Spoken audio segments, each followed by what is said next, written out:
ఒక గ్రామం ఉంది, మెడో విల్లేజ్.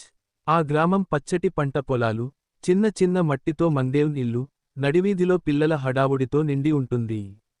ఆ గ్రామంలో రియా అనే చురుకైన అమ్మాయి ఉండేది. ఆమెకు ఇద్దరు మంచి స్నేహితులు, రోహన్ చదువు బాగా చెప్పేవాడు, మరియు కబీర్ ధైర్యవంతుడు. ఒకరోజు ముగ్గురూ గ్రామ చివర ఉన్న అడవిలో ఉన్న పాత బావిని చూడటానికి బయలుదేరారు. ఆ బావి గురించి ఒక పురాణ కథ ఉంది, అది మాయాజాలంతో నిండి ఉందని పెద్దలు చెప్తారు.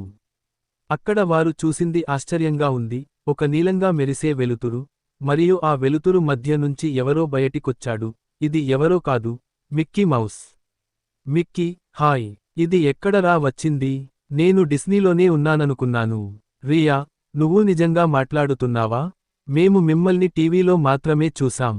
మిక్కీ చెప్తాడు, నేను ఏదో మాయాజాలంతో ఈ ప్రపంచానికి వచ్చాను.